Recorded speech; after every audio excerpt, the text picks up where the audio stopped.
Welcome to the Deadass Podcast.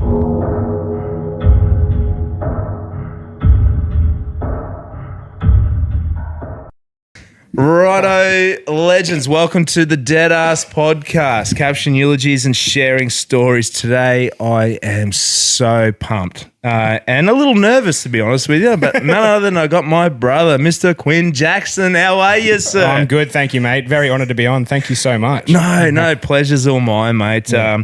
I did put a reach out and ask people in the community if they would like to jump on the podcast, and I've always wanted to hear your story, mate. I know you've had a story with the boys, and you've had your own episode with them, but just my own personal yarn with you on my podcast, and it's one of those ones where I don't want to ask because I know how busy you are.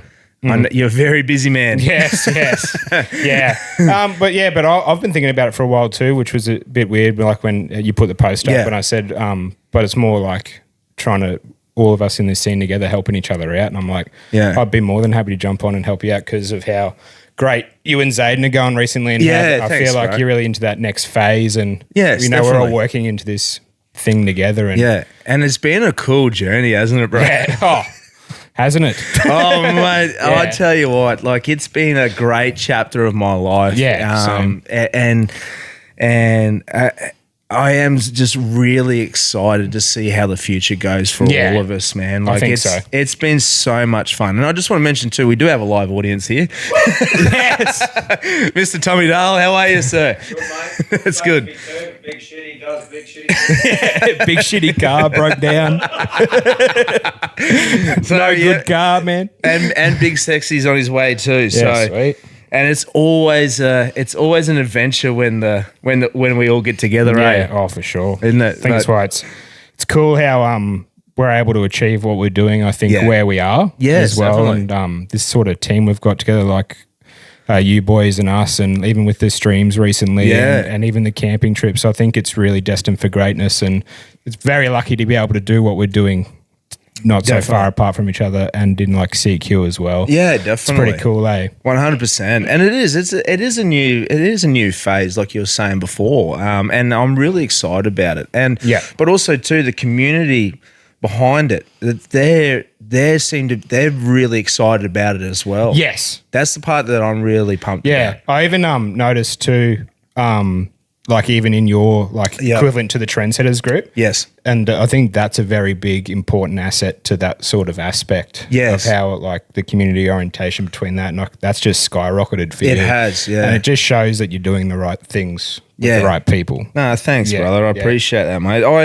I've always wanted to get a bit of a rough idea, a bit of a background, mate, how it all happened. And then from our point of view, like how we've all met, for sure. So we've heard the story on the Alpha Blokes podcast about how I can give you like a too long didn't read version or like a short. But I was. So a lot of people don't know, but I spent like half my life down in Albury-Wodonga, Howlong, like on the border of New South Wales and Victoria. Yes. I was born in Bendigo. Mum and Dad moved to Howlong when I was only like a month old, and then bought the pretty much family home there.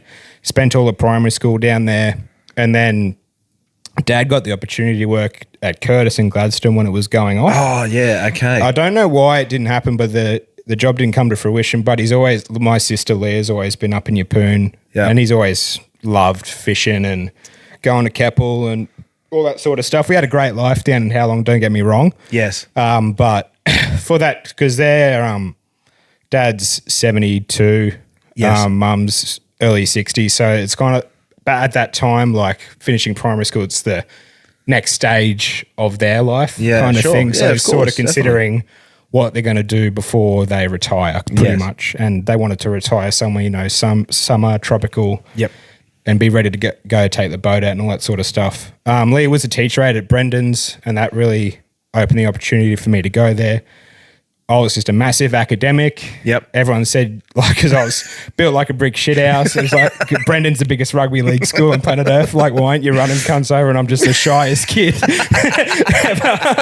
Just studying hard and made a really, really good core group of mates there. like all the nerds and all that sort of stuff. Yeah. They're still like my best mates to this day, man. That's awesome. And during that sort of time at Brendan's, that's when we sort of did gaming sessions, and that's when I first started like even small YouTube videos kind of thing. Oh, and okay. So you already had a bit of a fascination with that sort of stuff before. Yeah, I was a massive fan of like certain content creators back in the day in the golden age of YouTube. Yep. And all that sort of let's play sort of shit, and then just clipping that sort of shit up on your own, and that's how I got the basics for that. And then finished Brendan's and just kind of worked in hospo because Mum did just because I did all the subjects to do electrical engineering. Oh, okay. And So that's what you were originally looking at. Yeah. And like maths B, C, physics, all that shit. Yeah. Did really well.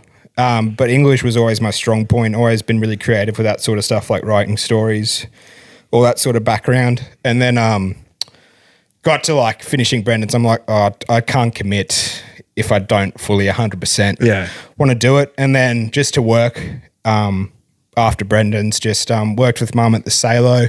Yep. And really got pretty much like the biggest experience you can working in pubs. Yeah. Pretty much. So that was like a good chunk of my life after that. Yeah. And then before I started my diploma in business, I started the diploma because just to do something on the side and kind of figure out what I wanted to do next. I was really, I was listening to Klutz and Das, the BBB boys a bit, and loving, because I worked in the pubs. Yes. The natural yarning state of old codgers and all that sort of stuff, like that really resonated with their vision and all that sort of shit. Yeah. And the content they were putting out at the time, all the craft beery kind of thing. And then because with my diploma of business, I was like, I was thinking of like maybe doing something in like breweries or something. Oh, yeah. Okay. Yeah, so like linking that sort of shit. That didn't come to fruition because the pandemic happened. Yes. At that time. So I was still doing the diploma, but couldn't work at the pub, obviously. Yeah, of course. But you're still getting paid. So I just stayed home and I just kept, from the diploma, you can just continue on to the bachelor. Yep. So I just kept doing that.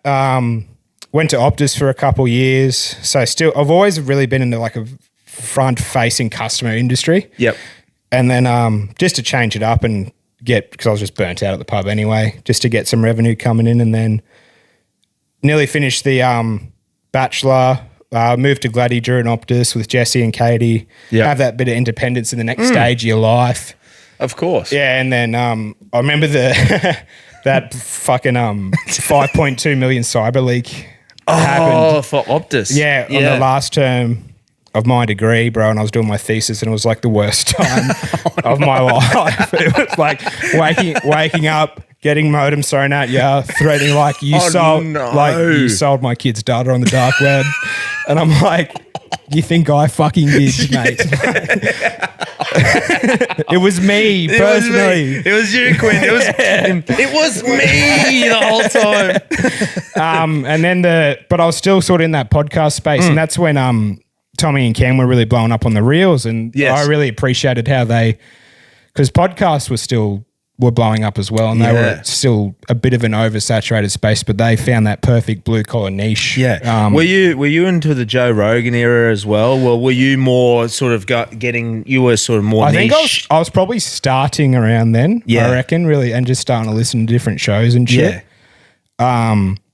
And then I just knew them from the reels, and then started listening to the shows, and then I found when they went down to jump on Josh and Darcy's show, I didn't know they were from Gladdy because they said, and then I started listening to the show and they said they needed someone, and then I was thinking, because I got that experience back from doing shit in high school, and I was like off the fence and whatever. Yeah, of course. But Jesse actually pushed me. He said, the worst is going to say is no, and Katie gave me full support as well, and then I was the first one to apply from Gladdy, I think, which was good. And then went and had a chat, and now here we are. It's the best part of my life. Bro.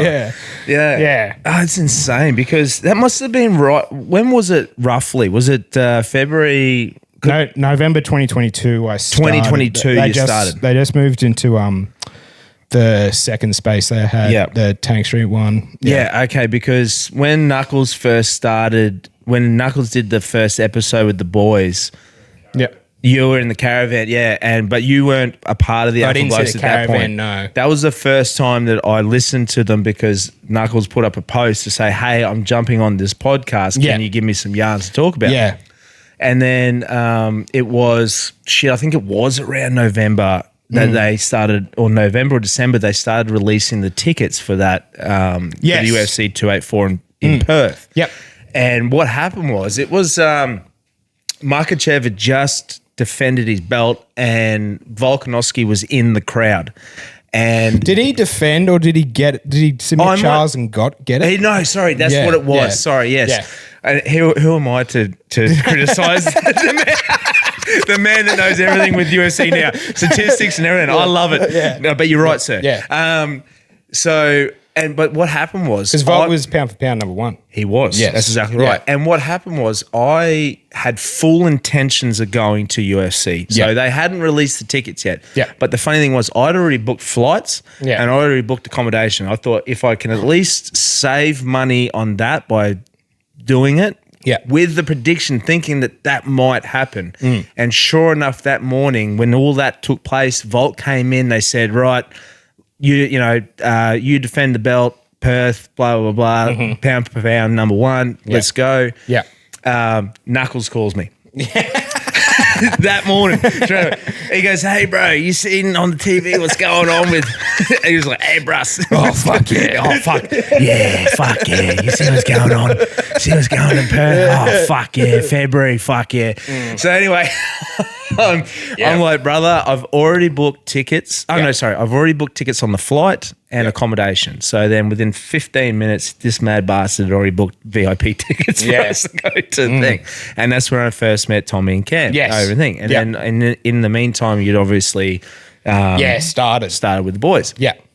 And then met the lads, and then we built up this great relationship. And then I think I met you a couple of times here and there. Yeah, because there was also the first live stream that I did with you. At Jones Gun. Yeah. And I knew nothing about UFC at that point. Yeah. And then was that like just from us lads, and then coming on the UFC trips, because what was the first trip you came on? It was the Sydney one. Adesanya Strickland, yeah. That one? Yeah. Yeah. How mad was that? Yeah. I couldn't believe how lucky I was and fortunate enough to be sitting next to you. And even because we were sitting in one of the rows where like a fighter walks out. Everyone was coming out. Yeah. Dana was coming out.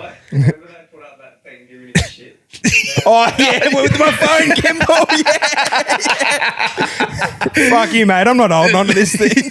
That's right. Yeah. And because I was lucky enough, I actually brought my boys with me too. I had Hayden and Tyler with me. Yeah. So it was awesome. Shouted them a trip to come down and they had the same experience as us. And then we witnessed the biggest upset in middleweight division history. I'll never forget that because Strickland was paying $6.25 for a win, and which you never really see on any UFC fight, especially a title fight. Yeah, and I'd already flunked out of my multis. I think it might have been Ty stuffed it up for us, or Jack Jenkins had got injured or something, and then he lost his fight. So I ended up just loading everything I had left in the account on Strickland to win, and it wasn't because I liked Strickland. I think though it was He had some support. That was a different period for him because the Australian fans really fucking got around him, and I think that's why he came back for 312. 312, yes. And the support for him was insane. And like being a super casual at that point, I was I got around him. Yeah, definitely. We've got another guest in the podcast studio. None other than Mr. Big Sexy himself, the co-host of the Graveyard Shift. How are you, sir? Better looking co-host in my eyes. Super duper well and reintroduced with my squeaky chair. I'll just call myself in.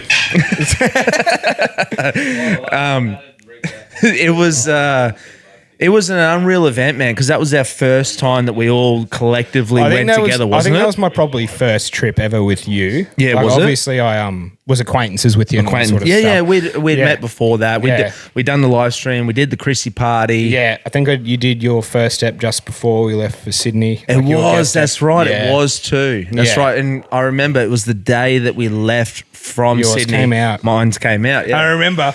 This is a proper true yarn. Oh, okay, cool. I remember in the room, and then fucking, because yours was obviously heavily focused around heavy topics around Yes, death. of course. And then I said to you, I'm like, oh, we're releasing it tomorrow, but I just had this concern, like the date was 9/11. And I was like, no, I'm just overthinking it, like anxious as fuck. Yeah. I was like, Well, you know, the funny thing was that I didn't realize too is that episode 187 was also a code that they use in America. Yeah. For death, murder. Is for so, how's the fucking woo-woo on that? I know, the woo-woo, hey. Yeah. So 187 is code for murder. Yeah, over in America. So that the cops use. Wow. We got a code 187. Yeah. So yeah, I just happened to pick up on that. I thought that was absolutely crazy woo-woo as well. So yeah. I remember that was probably my first, because the Jones Guyan stream was the first time I ever watched it. Yes. That was probably my first time I ever like actually watched a full event and all that sort of shit. And it took me a while to get into it, but I'd probably say the last 12 months, man, is where it all sort of skyrocketed. What was there a particular fight that just sort of drew you in, or was it like a slow build up of just? I'll tell you what happened. So Tom always says this too. Like the reason he got drew in is because of McGregor. Yes. And I got drew in because of Alex. Yes. When doing on his run. Of course. So he'll always have a special spot for me. He would always I don't know if he'd be up there top 3 like favorite of all time. Yes. If you're talking GOAT conversation, I reckon everyone sleeps on Mighty Mouse. I reckon he man, is. I'm exactly the same, brother. But in terms of like favorite fighters of all time, but you can't deny Alex's run, like pretty much saving the company at that point too. He did, so but that's how you can align my timeline with that. His run pretty much. Well, also too, man, just the fact that he would just never say no to anything, man. He would jump on at anything that Dana would throw at him, he'd be on it. And he's just fucking excited. Oh, of course, definitely, man, 100%. And he really brought up, I think, that featherweight, lightweight division, man, was stacked. Yeah, absolutely stacked at that point in time. And probably, arguably, now you could say maybe the light heavyweight is sort of the one. Middleweight now with Jack in it. You know, this is that. 170 with Jack. Welter is like, I think 170 is the most stacked at the moment. Oh, sorry, 170. Yeah, welter. Yeah, but welter, middleweight. That because you got because there's a couple of them that are just gridlocked at the moment. But I reckon 170 is the most stacked. But yeah, Pereira moving to 205 is what got me in. Got you into it. Yeah. And then, but also too, like you dived deep. Into it, brother. Like, head first, no floaties, mate. That's it. But also too, like way beyond my knowledge of it. Yeah. And then going into like statistics. Yeah. Strike rates. Takedowns, all that sort of stuff, and using that sort of knowledge as well, and incorporating it with with the live streaming that we were involved with you boys, and using that as a source to have a pun on it as well. I think that's like when doors open at the right time, right? How we've had a few together now. Yes, and that relates back to like my passion for content creators and stuff. So you got this new passion UFC, and then you kind of start watching. Like I really got into like Mighty Mouse's show and like how technical he was, and then he started doing one with Guru. Yes, and Guru. And then pretty much just started watching him. And well, I always used to use Guru. Like I still do. Like I was, if I never needed a second opinion on something, I'd always watch his stuff leading up to those fights to have get a bit of a reassurance of what I was thinking. Yeah, and then I think the mathematical thing comes back to like I've always been an academic and all that sort of shit, and because the whole thing is if you're going like fighter by say KO or head to head, like if you really believe, obviously go for it. Yeah. But at the end of the day, it's a scrap, right? Like even like Strickland's a great example. Yes, perfect example. You can just get absolutely pumped. You don't really know how the fight's going. He could say on the press conference, he's sweet, really good. To go like RDR just then. That one just blew my mind, brother. Like rocked up at the press conference, didn't tell anyone he had a flu or whatever, and then and obviously cutting so much. But well, then the problem is it comes out in the works too. So that's not the first time he's actually quit. In a fight. In one, didn't he? Yeah, he did the same thing. He did the I obviously hated the Rob fight, but I'm a big fan of him. And I was just spewing that he lost because he's not cocky or anything. No, he's humble, super humble, and he's got his own style, and he's just different. Yeah, and just goes out there and does his thing. But I think broke 5 cuts and just trying to be active because he's fucking huge for a 185. He is, man, he's got a back on him, hasn't he? Yeah, because I remember he said because he was ploughing through everyone in one. Yes, like in the division, and he couldn't fucking find any fights. So like he jumped into heavyweight at one point. Yeah, and all that sort of shit. I respect the way that one are doing their fighting and everything like that, but I just think it's just too hard to have a boxing ring with an MMA fight. Yeah, I think because a lot of people in the MMA community utilize the cage to help them get back up if they get taken down and stuff like that, and you cannot get back up when you've got only 3 ropes hanging around a ring 100%. As opposed to the cage. So, and that was one of the things that one of the boys here locally, shout out to Cooper Rush. He did a little stint in one FC. Fuck, he's fit, bro. He's destined for greatness. He is. I reckon. I mean, he's been doing a lot of training here in the hot box gym next door. Yeah. Does he have to the next fight? Does he have a fight booked? No, the problem is he keeps telling me that they're running. That no one wants to have him. saying yes. Yeah, no one's saying yes. Yeah, that means you're good then. Yeah, that's it. You got something to you got something there. Yeah, he's a gun, bro. He is. But mate, so it was fascinating for me to see the development for yourself, all right? Yes. To go through and see someone who was just having a bit of a watch and then get so deep into it, and then I'm now turning to you for advice. Yeah. I think that's why the panel we've got works really well too. It does. Because you're perfect, obviously, having a blue belt because I'm starting to learn what like this is. Is that an Ezekiel? Is that this? Is he body locked here? Yeah. But you're perfect for that. Borry brings comedic, and Tom and I are pretty similar. How because we're both starting to get into guru now, and just like looking at what's going on here, what's going on, all that sort of shit. But bro, that's what I mean.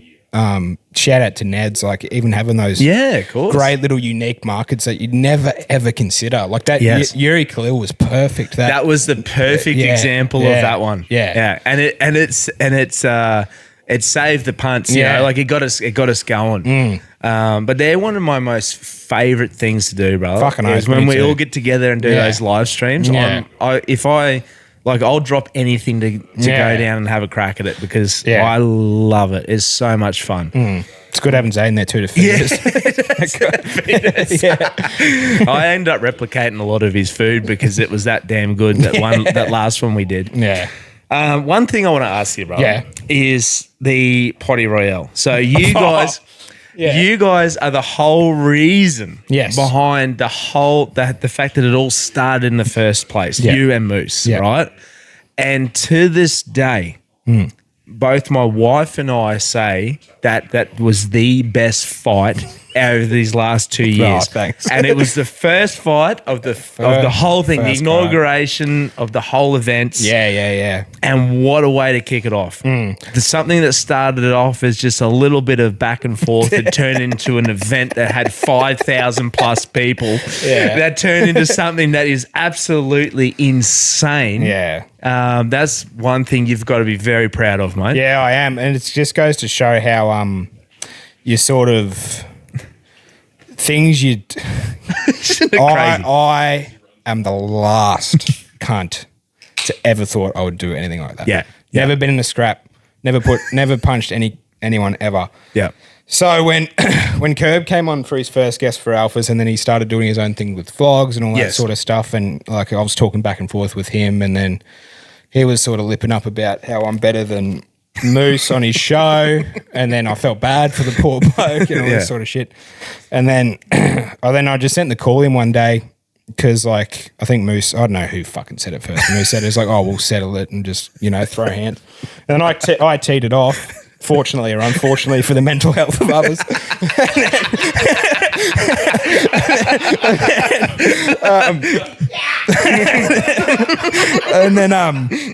But here's the thing, I was fucking happy to just fight him in Curb's backyard, and then like, or a footy field somewhere. Yeah. And next minute's a footy field, and then everyone, it all just fell into place. And then it's a company fucking got formed, and then use the opportunity to really make it Australia's first podcast sort of podcast royale. Yeah. Isn't that one of those fucking pinch yourself moments, bro? Yeah. And then the fact is that, it started out as a potential just backyard brawl, turned into 5,000 mad units all together collectively with all these podcasters and stuff. That's one of those crazy things. And I'm also like, I feel blessed, right? Yeah. And I could imagine you feel the same. That you get to experience, mate, some of these crazy things that are happening in our lives at the moment, and it's all because of this mad community that come together. Yeah. There's certain things, like for instance, just some of the trips that I've been on with you guys. There's some things that we've done over the years that I would never have ever thought that I'd ever get to experience in my life. Yeah. And that one is probably the most iconic example that I could give to anyone. Yeah. And the way that it all worked out. At the end of the way, I'm so glad I did it because I haven't been fucking looking after myself at the moment. Like, I've blown out a bit, but I was still even heavier than when I called him out. Really? And then, like, we both. Here's the whole fucking thing too. Yeah. And I love the bloke now. He's such a good bloke, and we were fucking very friendly in the lead up and all that sort of shit because we're very similar. The two quiet kids, like kids, producers of shows, all this sort of stuff. Yeah. And then we'll both, but he was also quite big as well. I'm like, well, this is an opportunity. Like, let's just get fit and all that sort of shit. Utilize it. Yeah, and then agreed on a weight, but because he's anonymous. Oh. I had no idea, like the height or the build or anything like that. Of course. So I had to just really train my ass off just in case he was a giant or all this sort of stuff. And then glad when I first met him that I was taller, but fuck. And he wasn't a moose. Yeah. We were both on all fours by the end of it. But fucking, and then really, because at the start, because it was pretty much, because I knew it was happening. Yes. It was probably about 7 months, and then I used probably the first 3 just to not even box, but just to like lose weight, cardio, and all that sort of stuff. Yeah, of course. Drop the kegs, and then like in the lead up, and then we started doing the boxing and sparring, and like I said, man, that was the biggest eye-opening experience ever. Like not my wheelhouse at all. No, honestly, man. Like it's same for me. I've never experienced anything like that with that boxing event like that in front of those sort of people because all that environment adds into the adrenaline, adds into the environment of what you're in at that moment. It's crazy, absolutely crazy. Yeah, and then the whole thing during sparring that no one knew is that I just refused to walk backwards. And it was. They said at the end, they're like, if you can just do that, you'll win. That's right. And you did. Everyone's like surprised, and we're like, nah, that was pretty much the plan.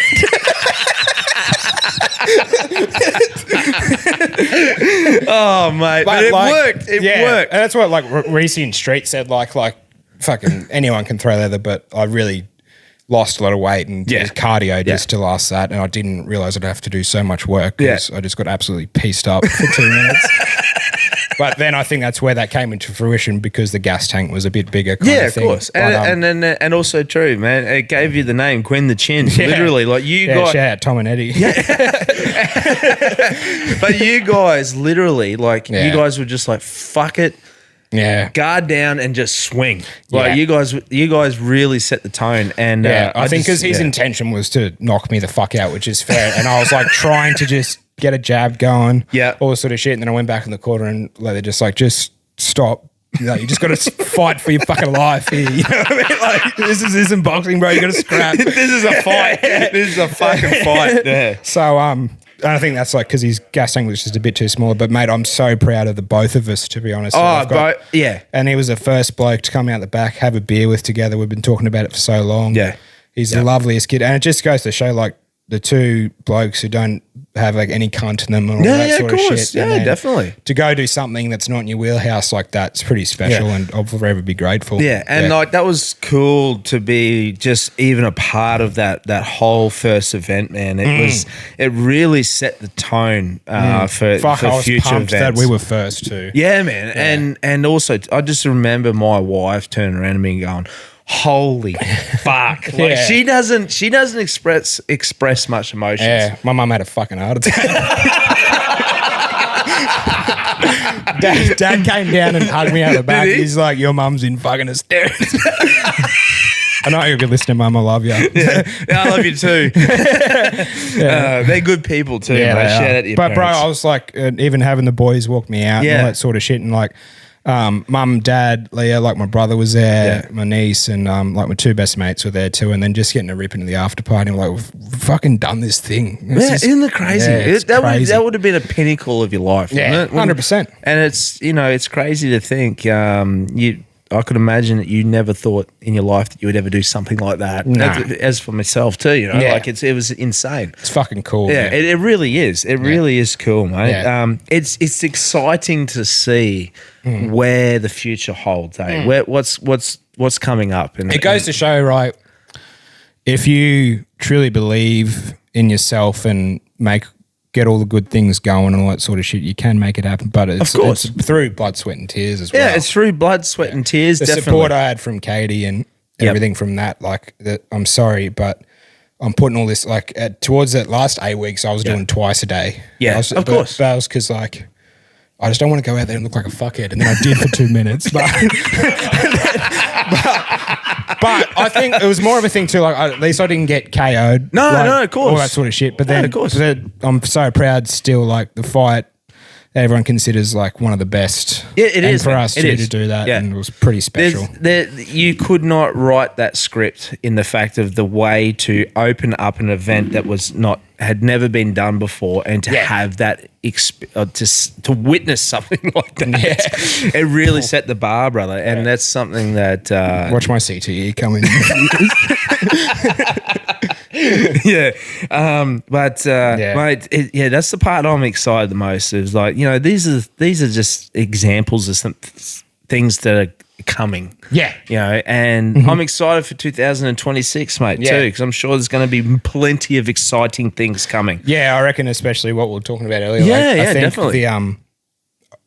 We've really hit a good niche, I think, in Australia with our panel of like the card streams, I think. Yeah, definitely. And we're very lucky to be able to sort of pave the way in that regard. Yeah, and definitely. I really want to keep just improving every single time. Yes. No matter, even if the card's poor or whatever. Yeah, definitely. Like they're there for us kind of thing, because we're in that sort of niche market, and just make the stream a little bit better each time. Are you excited for the JDM card coming up, brother? Or what? I'm like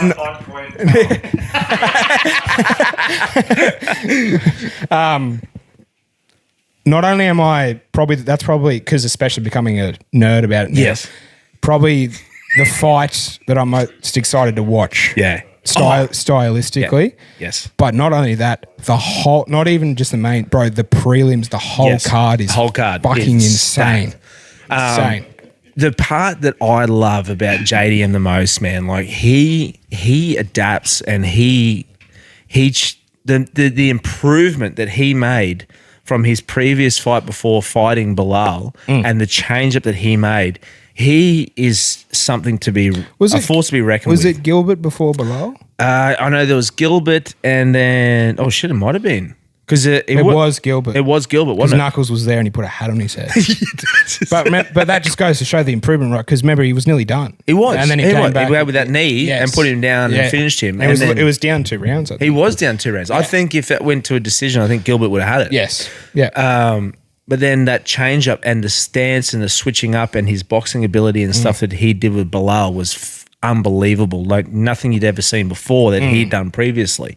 This is nothing against Volk either, but because as he's sort of coming and leaving his career, I I love him and respect him too. But me becoming new to him, like he's kind of like the Australian icon for me at the moment. Of course, and definitely. Learning a lot about his journey and how he's so humble and just fucking not cocky, but I did, and even learning his adversity, how he started, and then 0-2. Yes, and then Ben of course. was like, "Oh, just get to 10," and then 10, and then just went on his absolute run, contender series. Yep. Bang, bang, bang, bang, bang, and then I guess 18 fight streak. Eh? Isn't that crazy? I think also too, because you're witnessing that, you witness the rise of how it's going. You're being a part of that journey. It's you sort of came into it while Volk was already on top. Yes, and because I didn't really watch his rise at all. No, that's right. Yeah. The probably first time I ever heard of him was that, like, when you guys went to go watch it. Yeah, when I was starting to learn who people were and all that sort of stuff. My first interaction with Volk was actually the first fight with Max Holloway. I actually didn't really know much about him before that. I know he'd taken out Mendez, Chad Mendez, Frankie Edgar, whatever. I fucking love Frankie Edgar. Me too. Yeah, mad. Yeah. I love him too. Yeah. And then it was that, and then he sort of was the one that sort of incorporated the leg kicks, those sort of calf kicks with Max, and we're watching. I was at a mate's place, shout to AK. We're watching it at his place, and that was my real introduction to Volk. He wasn't really sort of he was that workhorse that was sort of going through the whole ranks. Yeah. Slowly just progressing all the way up without any real recognition for it. Because you find a lot of people have easier paths. Yes. From like whatever, some people might say privilege or whatever, but definitely. I feel like he was one of those people that, like, say he's 9th and then he goes 7, and then 7, 6, 3 maybe. Yeah, and he was... Some people go 5 and then straight for a shot for it. Yeah. And I guess the same argument could be said about Quillen at the moment too, brother, because, mate, after that last weekend, that fucking head kick, holy smokes. He just loves destroying foreign countries. He does, that bloke. And shout out to him. Yes. That, mate, 312, like that when we first rocked up. Yes, that's right. 19-second KO. Yeah, insane. Yeah, and then the O'Malley card, he went to that decision and really showed his grappling and all that sort of stuff. And his grappling was impressive. Very impressive. And it showed that he could do a full fight. Like he wasn't... Full 3 rounds. Full 3 rounds, and he didn't look like he was depleted of too much cardio, gas. Yeah. And then... I'm pretty sure he 30-27 him. Yeah, I'm pretty sure it was too, yeah. And then... I think because you'd think he would have been on Perth, the fight night one that we streamed. Yes. And then he was one of the only ones that weren't. And then to go do what he did just then, he'd be really in Dana's good books and Hunter's good books. Hey, like 100%. He would still, I reckon, even be. I feel like it goes to show you really want to be with the organisation, like accepting notice and the travel and professionally making weight. Yeah. All that sort of shit. Even if he lost a decision, I think he would still. You know what I mean? Of course. Still be in the good books. Oh, but definitely. To put a statement fucking... Because his opponent, sorry if I mispronounced it, but Nasserat or whatever, like, he's got some fucking good wins on his resume too. So. Yeah, that's right, man. Yeah. And also too, just the fact that the 10 days notice, 13 kilo weight cut. Oh, that's insane. Like, you hear people talk about 13 pounds and you're like, oh, that's pretty hard. 13 kilos. That's, that's a 27, 28 pound cut to make weight. And before he knocked him out, like, because I was asleep because it was like 5 or whatever. Pardon me. He looked good. Like, he didn't look gassed or anything. No, he didn't look drained. And because you think, like, it wasn't just it was a complete change in time. Like, because he was fighting at God knows what time in the morning. And you think you'd have a bit of what do you call it? The flights jet lag. Jet lag. Yeah. And he didn't have that. He looked good. He looked crisp. Yeah, man. Shout out to him. I'm really excited to see where that goes with him. And like we were talking before too, I hope they don't just prop him straight up the top. I hope they sort of like work him through a little bit. Yeah, at least one more, maybe two. One more. And then feed him to Roofy or Chandler or someone like definitely. that. And I'll be backing him to the hills. So. Yeah. Oh, me too, brother. Me too. Yeah. But mate, on other topics, mate, off the side between obviously doing what you do with the Alpha Blokes and the Reggies, mate. Yep. You've also got other side gigs that you do too, brother, with QJ Ventures and stuff like that, mate. How's all that going? Yeah, good. So that's with Jesse, like my best mate who I've lived with for 4 years. And he, at the start of it, he'll hate me for saying this, but he is a very smart he's a genius, like the way his brain works. Like he's a mechanical engineer by trade, and he made this. He's always had 3D printers throughout his whole uni career and all that sort of stuff. And he made the original photo lamp for his mum for Christmas. Yep. And then that sort of took off where I had the business experience and was like, oh, we'll just start selling these. And then it's a really good, natural, slow business progression, the journey we've been on. Because we've nearly had it for 4 years and both haven't taken a cent out of it and just reinvested it, all that sort of stuff. Went from lamps at first and then started doing a couple of custom things for 3D prints and then sort of really leveling out, maybe doing some editing on the side for myself, which I'm grateful to have the opportunity to do amongst everything else that I've got going on. And then how you meet all those relationships, like JD building the studio and become really good mates with him and helping him out do his clips and helping him out with the Reggie's boys and all that sort of shit. So becoming our really own thing. And Jesse's just had some time off work just to really grow and develop his mind, to really test his skills and like look at a couple, what he can really achieve his potential. And, you know, the dream one day is obviously to have a really cool company together. Of course. But I'm really proud of how, like, we've never taken a loan, nothing like that, haven't taken a cent out of it, not absolutely rolling in money at all, but it's just been nice. It's been a great learning sort of thing. And the potential with what we do, like with 3D printing and even the time we've had the business, like nearly 4 years, it's fucking crazy, man. Like, there's some really cool shit that's going on. I love the whole concept of that, man, because I've always been a supporter of that, like saying to people, like, you can have a crack at doing something, man, but don't put yourself in a position where you're going to be either one, financially in a lot of trouble, and also two, over committing to something that's not working for yourself. If it's a side, like technically it's a side gig, but it's a thing that's not put yourself in a financial strain, and it's been self-funding, you've been able to expand on that sort of stuff. That's the perfect example of someone doing something. Makes you become a better person too and learn things if you're truly passionate about what you want to do. 100%. How much do you want to really watch what you do grow and throw, like, sort of really, okay, you've got this thing, you got this opportunity. Yeah. You're going to have to put in the hours and the long nights and stuff because it is your side thing. You know what I mean? Yes. And therefore you reap the benefits out of it and all that sort of stuff. Yeah, man, 100%. Yeah. And that's probably that QJ Ventures is the perfect example of what we're talking about, you know, having to do that sort of stuff. And I love seeing that. If I could show someone an example of something to do on the side, to something that they're passionate about, something that they can really, you know, whatever spare time they have, invest in something like that. And that's the perfect example of it. Yeah. I'm absolutely stoked for you. Beer, please. Yeah, man, 100%. I'll just take a quick piss break. Yeah, okay. So, mate, obviously I can't have this podcast episode with you without giving a special mention, mate. And the man behind the myth and the man behind the whole reason we got together was because of Knuckles. Yep. So I got to give that legend a shout out.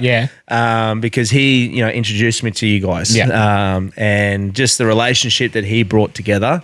I'm truly grateful for it, man. I really am. I love Knuckles with all my heart. He's definitely, you know, one of my best mates, one of my OG mates from back in the day. Yeah. See, that's funny too, because when I first met you, I didn't know that. Didn't you know that? No. Oh, okay, no. right, It's cool how you sort of see that come to fruition and you're still so close, like the whole growing up in Rocky and all that sort of shit. That's it. Pretty fucking special. Yeah, so, arguably my best mate.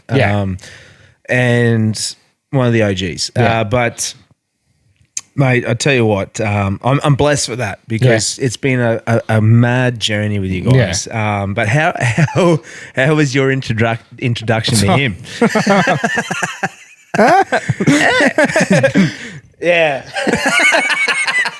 When did I first meet Brett? First time I met him in person. Yes. Which took a long time. Was the Harvey Road Tavern live show. Oh, is that what it was the first time you met him? It was like 7 months. Yeah. Because obviously I talk to him all the time because he has to send me properties and all this sort of stuff. And that was the first time I met him in person and and then it just, you know, exponentially exploded since then. And then, but I think what's fucking cool, like, I don't want to suck my own, like, whatever, like all us or whatever, but I had a bit of a moment, like even at that live show too, like meeting Jarch for the first time, who was like a massive fan of, and like and as the journey's grown, all these really special people in the group, and I remember I had a moment at the Moorwillen Bar show when I was filming for them, and I was grateful to do that opportunity. It's awesome how like Tom's very supportive of that sort of stuff too, which is it's awesome. Just everyone helping each other out. Yes, definitely. But I had a moment when you were wrapping up, and I was looking up at the stage, filming the wrap up. I'm like, there's this arseless hat salesman, this blind guy that's obsessed with diversity.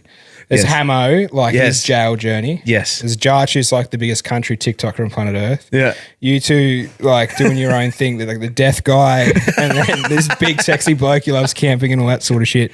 Curb and Gibbo, whoever you need chemistry. Yes. Tommy Dahl. Yeah. And there's Joshua fucking Fez Neal. And I looked up and I'm fucking really good mates with all these blokes, but it's so special that every cunt is so different. It's so, and Isn't that crazy? And there's me too. Yeah, yes, of course. And we're all so accepting as well. Yes, definitely. And then Brett, that's what I've said to Tom too, as I've grown up and like really getting into the vlog stuff as the trips went along.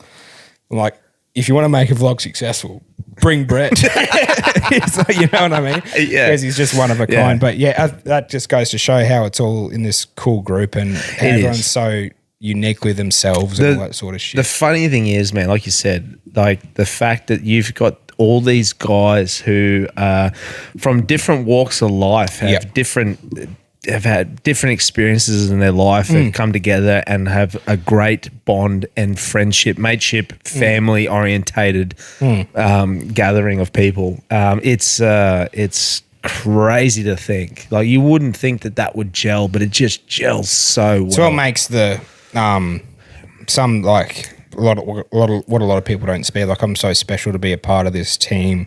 Yes, like not only us, but like just. Say Alpha Blokes itself, making this thing that's pretty massive, like in Australia and stuff. And, of course. Oh, and as a dream, like in the teenager, I always loved the content creation. Yes. And all that sort of shit. And that was like the dream job. And to have the opportunity, but that sort of shit makes it all the 4 a.m. like editing stuff, or like all the long nights and all that sort of shit, which people don't see. But they don't see that, but they don't have to because it's so like you know. Of course, I mean? Yeah. You don't. That a lot of people don't see that stuff, but it's not. You're not complaining about it. No, you're just saying that's makes it worth it. 100%, 100%, definitely. Mate. It's and also too now. Yeah. Like you said before, you know, we've gone into this new phase now. I'm blessed to have Big Sexy as a part of the podcast. Team CQ, mate, and none other than Uncle Shit, man. Uncle Shitty, Big Shitty. Big Shitty. On the Fitzroy River with a broken car, Jack. What's the chances of that, eh? We got a nice little yarn from him before because he was supposed to be here. He's still on his way. But he's talking about a mechanic sorting out his car for him. He's just said, what did he say? Mechanic's got to put my shirt on. A shirt on. I'm like, that's the most big shitty thing I've heard. And we got to give a shout out to the reason why he's up here too, because you're actually at the Fitzroy Barrabash. So they used the opportunity before we jumped into that, doing some stuff with them, which is awesome. And then straight into PBR Townsville the next day too. So it's one of those weeks where it's just go. But it's cool. But it's cool, like being involved more in that community orientation event in CQ. And that's why I got to give a good shout out to you because I remember at Rocky Nuts how. Remember at the wrestling thing, and then you were like, because I saw the sponsors in the ring, and then you were telling me all about them, and then I remember walking around with you. Yes, and your community involvement in Rocky was insane. Like just the amount of people. I knew you sponsored some people, but I didn't know how many, and it was fucking cool. And I think that's great. Like us as Team CQ as well. To really show I appreciate it. It's special how we're doing what we're doing. Yeah, and we don't want to fly too far from. Staying to our roots and all that. Yeah, of course, definitely. And it keeps you grounded, keeps you humble, man. But also too, they're the people who got the podcast going. Yeah. Obviously, the podcast would not be anything without you guys. The support that you guys have shown us through since we've started, it's been phenomenal. And obviously, I pay homage to you legends for doing that stuff as well. But also the community that supports it. The community that supports the trendsetters, that supports our pallbearers, the Deadass community. in particularly the local people here as well that support us, that we see day in, day out. It really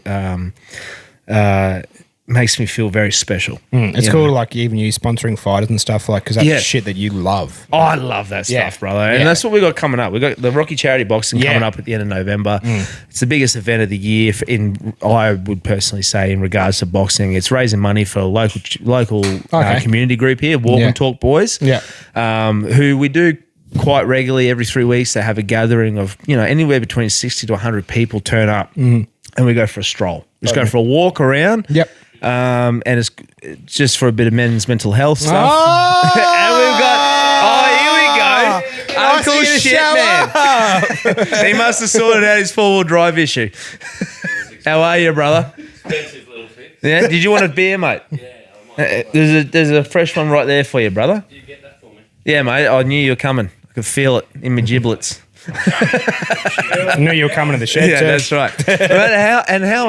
How has it all been going since Poo's come on the podcast, mate? You've been loving it. It's great, man. It's good. And that's another thing that goes to show how the chemistry is so different still with us three. Of course, mate. We're all so accepting of each other. Yeah, definitely. Really doing this thing together where we know what our strengths and weaknesses are and all that sort of stuff, but we still really back each other and all that sort of shit. Of course. It's pretty cool, eh? Yeah, definitely, man. it's cool to see that, man. And honestly, too, if I'm going to be honest, I've really seen you coming out of your shell over these last couple of months, man. It's been a fucking awesome journey, bro. Yeah, everyone, it's good because, I was telling Tom this the other day how we've really, like, a lot more open and all that sort of stuff. And it's cool how bringing out the best wit of each other and then making...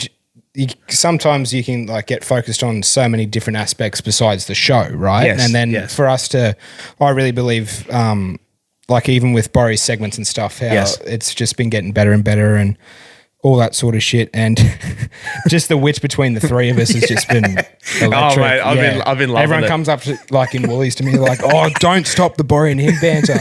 And they're like, oh, do you actually hate him? I'm like, yeah, fuck him. I love it. It's resonating, man, because I picked up on it myself too. I fucking love it. And it's been an absolute fucking absolute blast with Uncle Poo, mate. He's a fucking legend. I love him to death. I love him. He's an absolute legend. And mate, but that, that's a part of it, like seeing, moving forward, man, the goals for the Alpha Blokes, mate. It's fucking awesome. I'm so excited. We're in some really exciting times coming up, man. I think it's cool, like especially coming back to the Team CQ thing. Yeah, Team CQ, if we're not going to events or because we've all got our own personal stuff and family life, and what we really resonate is like how much is the company going to benefit if we go away and make a vlog and all that sort of stuff. But I feel like if we can make stuff here, and it still be as good, like you don't have to travel. And I think Five Rocks was a perfect. That was a perfect example of it, man. Dude, I had so much fun, man. It was an absolute blast, and it was just a simple weekend, man. I'm just doing some camping, a bit of fishing, a bit of banter, some cooking. It was cool for me too, because like when I was working at the pub and stuff, and I spent many weekends there. I was like pretty fucking sick to make that sort of thing, and it goes to show, that like moving into the next sort of stages, like getting the tinny going and just doing like crabbing competitions or doing all this sort of stuff. You don't have to overcomplicate it. You keep it simple. That's right. And I think that really resonates with content creation in general. It does. A lot of people think like all this out, and like if you keep it simple and the content's good, you're 80% of the way there. Yeah, that's exactly right. Tarantino always says too, like obviously one of the best filmmakers of all time, but totally agree. He says if the film, it doesn't matter. He has a speech where it's like you can have a deadly aperture camera, you can have this, you can have the best lighting in the world. If it's a shit movie, it's gonna be shit. You know what I mean? Yeah, of course. Yeah. 100%. And sometimes like even better, like even rough. Like in the night GoPro shit is way hilarious because the content's better.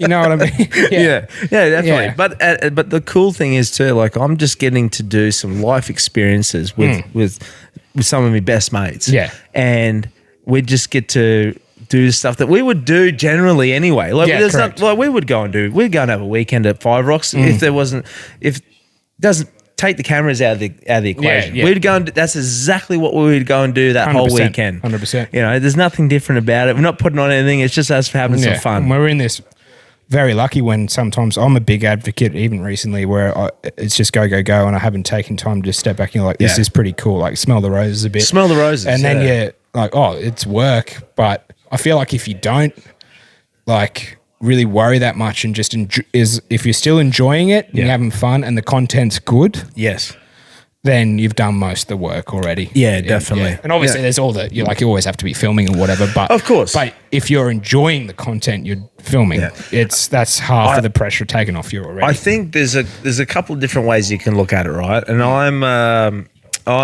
obviously, because of the industry that I work in, brother, like there's a constant reminder of our own mortality, right? And I think if you can utilize your work with your play and you can gel them in a way that binds together, like for instance, the Five Rocks trip, that's a perfect example where it was in brackets a work trip, but we incorporated a bit of living with it as well. I think that's the perfect scenario that you can play. Because I am constantly reminded of my own mortality, mate. I've gone through, I've seen it all, and I need to start learning to live and enjoying myself because time's precious, man. That's kudos to you, bro. Like, and I'm very grateful for our friendship too. But everyone says you're the nicest bloke on earth, but it's true. But to be the person you are and what you deal with, I think it's fucking a commend to what a man can do. And cheers, brother. I've always thought that as well. Thanks. But that was a really good analogy too. How it's the work and play thing. Like a good example for you boys was Darwin too. Darwin. Yeah. Perfect example. Yeah. Yeah, definitely. Yeah. And there was another thing to the fact of there was some things that I experienced on that trip that I thought I'd never get to experience in my lifetime, man. And I'm eternally grateful for it. Yeah. And just doing it with the just good people. Good mates. Good mates, mate. And at the end of the day, man, like if you can do what we're doing now, and this goes for everyone, anyone in general, the community, the people who support us, just everyday life. Yeah. If you can incorporate that balance of having to work but then live at the same time, if you can find that perfect balance, man, that's the best outcome that you can have. 100%. And I really feel blessed these days, man, that we can balance that. It's been and sometimes it can feel like if you're on a really 3-month working trot to make it there, it's like, but you just trust the process. Trust the process. As fucking gay as it sounds sometimes, but like it's true. It's a really good example, actually. Shout out to Gabe from Daily Blue. Yeah. I've formed a really good relationship with them boys when the Potty Royale started. Yes. And him getting the job like with helping out Tom and Eddie with their other shows and all that sort of shit. But I talked to him a bit about like just talking shop pretty much. Yeah, shop. And he was like, and I'm like, mate, this, because he's got Daily Blue as his portfolio. Yes. And I'm like, this isn't luck, mate. Like you've done this. You know what I mean? Yeah. Like, and back yourself and to do it. And then he just started his own solo thing. And I'm like, it's cool to see everyone in this sort of thing, but that's because you put in the time on the side for the work. You built the foundations, and then mate. you turn it into the thing like the content creation, which is the play as well. Yeah, definitely. That's building the foundations for something that's going to be amazing and also too, like, there's that real, self-sabotage stuff. They're saying that you don't deserve it, all this sort of stuff, and it doesn't feel right. But who's to judge that sort of stuff? You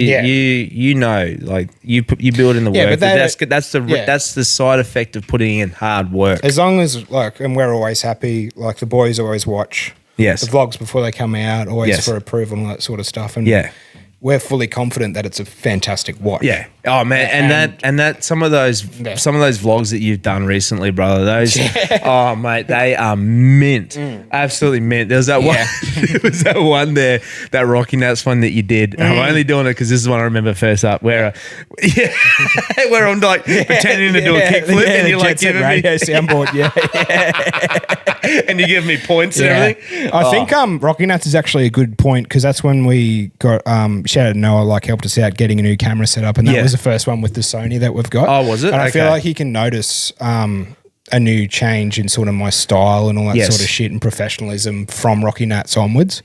Yes. And then I've finished Darwin 1 and hooking into all of them now, but 5 Rocks was like the next cool, like shout out to Zayden with his drone and stuff, incorporating all that.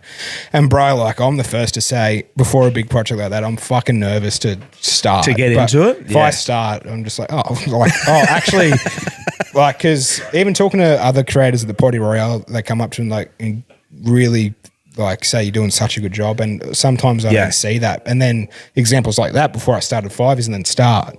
Yeah. I'm like, oh no, like you're all right. Like that's right. Yeah, but that's sometimes you're your own worst critic. Yeah. You know, that's and like massive. 100%. And what the problem is, it's like a graph, mate. Like you're expected to be on this level now because this is what you've been doing. Yeah. But if you look back at it, like this is what you're doing previously. Yes. You always compare yourself to this. Yeah, exactly. That's it's a good just progression stage, like especially this year. And then before Rocky Nats when we had the old setup and all that sort of stuff, you can see as long as each single, like it's even with the streams, bro. Like, different goals, as long as each next one's a little bit better. Yes. Happy days, eh? Oh, 100%, bro. And BT's been a big help with that as well. Shout out to BT. Yeah. Legend. Been a really big mentor of mine too, but him and I worked because even he comes to me for video advice now. And that's cool. I come to him for any. And it's good that you can swap, you know. Yeah. But he says, you know, is like, it's not going to be a big skill set development overnight. Yes, of course. Just keep getting tiny 1%ers as you continue to do what you do, and I think that really resonates with the whole workflow we've got together as well. That's awesome, man. No, I'm so excited. I mean, I'm just like honestly between all us here at the Deadass, mate, and you boys and the Alpha Blokes, mate, I'm just truly honoured to be a part of the way that you guys are just absolutely killing it, and just blessed to be a part of it. Brother, I'm excited for 2026, mate. Yes. Everything that's coming up. Obviously, we've got more coming up at the end of the year, but just in general, man, just to see what's happening next year and everything like that. Mate, for yourself, just goals moving forward. Do you know, just the same thing, just keep building what we're working on? And I think the thing that I've really discovered, like vlogs is really my passion and all that sort of stuff, and potentially looking at someone to really potentially maybe come on next year to just help with reels and stuff. And really put my focus into that, because not even next year, but even a couple of years down the line, I want to have a couple of pieces of like traditional media to my name, like documentaries or stuff. That's actually cool. I was working with Fez on an idea, and then I was starting to research it with him, but it's already been fucking done. I was like, fuck. It was about like that button man that lives in the Central Highlands. Oh, okay, and someone released a film as I was researching. I'm like, oh, you're kidding me, but you're on the money. Yeah. But fucking, you do it better.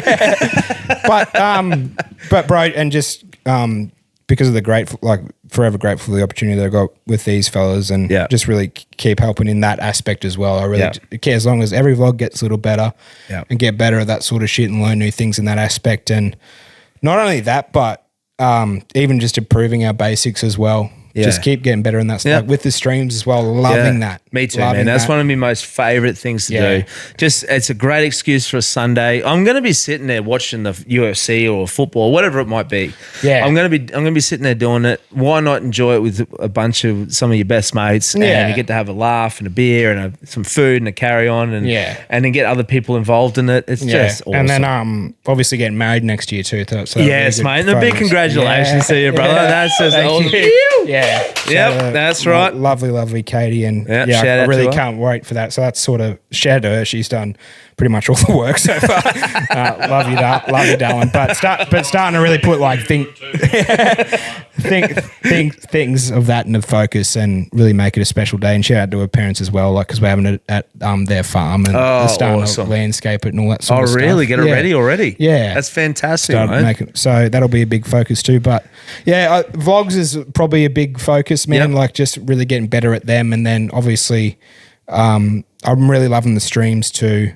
And then just continuing to maybe even step back a bit, and then because the time that I spend recording with those two pelicans over there, you forget that because we do it so much. You know? Of course, you do. And definitely. Then we rock up, and then you forget that recordings. Like sometimes all the time you forget that it's like it's your favorite part of the week, like because this is work, of course, yeah. But we've done it so much, so sometimes you forget that vision kind of thing. Of course. So always trying to make a better show too, but that's just trying to get better in that filmmaking sort of stuff, and I think all that sort of shit. But as well. also that authenticity, like when you guys just get together and you have those mad yarns and you have a laugh with each other, that's what makes it the best show. Yeah. Is when you're doing that. There's nothing played on it. You guys are just having a laugh and having a good bit of banter with each other. Look at Pooh shaking his head, giving Quinno the finger. But that's what makes it so authentic, man. That's what people love, and that's what makes it so much fun. It's the same thing that Zayden and I have on a Monday Ave, man, a Monday evening. So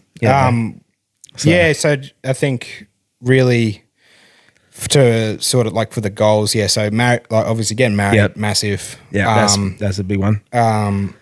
Really keep working on the film sort of stuff and getting better and better at that in every aspect and see where that can lead to pretty much. And then relating back to Team CQ too, like just even the local stuff, like focusing on that a bit more and like the outdoor sort of shit, which is right up all of our audience's alley, and definitely why we don't have to go away to achieve as long as the content's good. That's exactly right. Who knew? Buff Hunter Brian. And Buff Hunter. Well, that's true to the words. Exactly what Tom was saying, man. Like that's stuff that I never would have thought I would ever do in my lifetime, and I'm just absolutely honoured to be a part of it. You guys are absolute legends. I love yous with all my heart. Yeah, me too, bro. Mr. Quinno, we've got a gift here for you, yes. sir. You've earned yourself a plaque, mate. Thanks, bro. Appreciate it. You're welcome, brother. Thank you very you've much. got your own one there. Yep. Cheers to you, it brother. says Queef Jack shit on it. Cheers to Cheers, you, bro. Quinno, brother. I really appreciate it, man. I'm absolutely honoured, mate. Love Thank you heaps. and bro, appreciate your friendship, and not only that, but like the whole thing we've got going on. And like I said, we're all different, but everyone's so accepting of each other, and I just want to keep fucking having fun and kicking Me too, ass whenever brother. we can. So 100%. Here's to many more years to come, brother. fucking oath. Thanks for having me. No, you're welcome, my brother. You take care. We'll catch up soon. Thanks, bro. Cheers, listeners. Well done. Cheers, brother. Appreciate it. Just because it's not our podcast doesn't mean you shouldn't tell.